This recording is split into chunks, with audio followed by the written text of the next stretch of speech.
তিন বীরাঙ্গনা কুমারী মধুতির উপশ্রী ৭৭তম শহীদদান দিবস উপলক্ষে আগরতলা টাউন হলে এক হালসভার আয়োজন করা হয়। উপস্থিত ছিলেন প্রাক্তন মুখ্যমন্ত্রী মানিক সরকার, বিরোধী দলনেতা জিতেন চৌধুরী, প্রাক্তন স্বাস্থ্যমন্ত্রী তপন চক্রবর্তী, সিপিআইএম দলের অন্যান্য নেতৃত্বরা। ব্যুরো রিপোর্ট, আরই ধর্মনগর।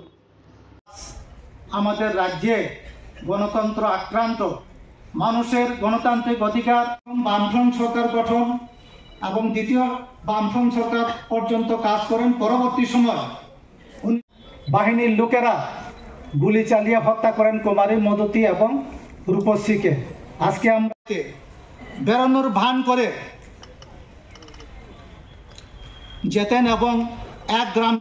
আমাদের দেশের অভিজ্ঞতা কি?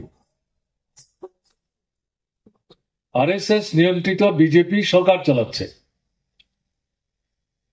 তারা আমাদের দেশের ইতিহাসকে শুধু বিকৃত করছে না, নূতন ইতিহাস লিখবার চেষ্টায় তারা ব্যাপৃত। এদের কিন্তু আমাদের দেশের স্বাধীনতা সংগ্রামে কোনো ভূমিকা ছিল না। ব্রিটিশের পদলেহন করেছে,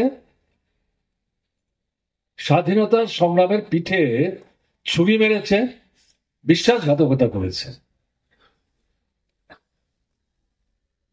এরা সংবিধানকে স্বীকৃতি দেয়নি,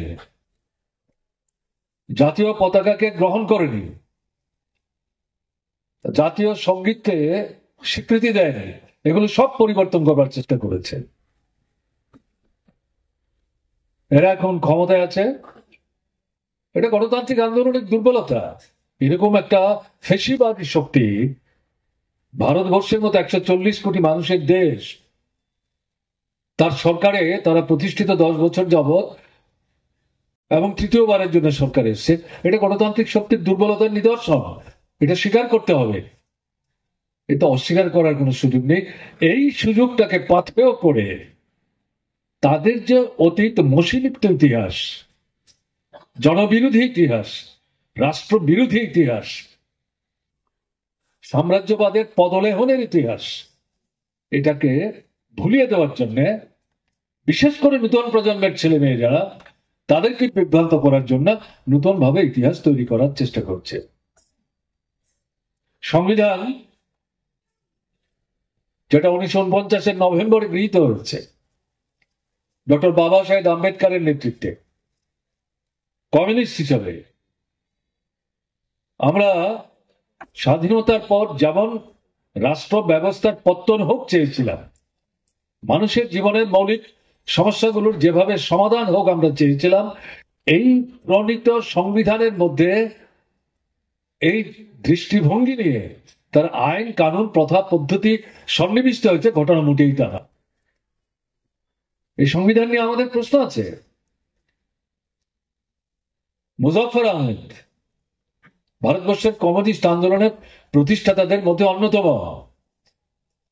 তিনি এই সংবিধান রচিত হয়ে যখন জনসমক্ষে আসতো, এটা দেখার পর তিনি বলছিলেন, ইয়ে আজাদি ঝোটা হ্যায়। এটা কিসের স্বাধীনতা? সংবিধান হচ্ছে আয়না, রাষ্ট্রের আয়না। তৈরি করার ক্ষেত্রে ভূমিকা নিয়েছে রাষ্ট্রের রাজনৈতিক নেতৃত্ব। তাদের যে দৃষ্টিভঙ্গি, তাদের যে শ্রেণীগত চেহারা, তার প্রতিফলন ঘটছে এই সংবিধানের মধ্যে। এই সংবিধান শোষকদের স্বার্থে, যারা শাসন ক্ষমতায় আছে তাদের স্বার্থ রক্ষা করার জন্য এদিক সেদিক তাকিয়ে তার মূল জিনিসটাকে তারা এই ধাঁচার মধ্যে অন্তর্ভুক্ত করেছে। এই সংবিধান দিয়ে আমাদের দেশের মানুষের জীবনের মৌলিক সমস্যার সমাধান হবে না। যে সংগ্রাম ব্রিটিশ তারাবাদ সংগ্রাম, এবং মূল লক্ষ্য হচ্ছে শোষণ মুক্ত একটা ব্যবস্থা, শ্রেণীর শোষণ মুক্ত একটা ব্যবস্থা, এই সংবিধান সেটা রক্ষা করতে পারবে না।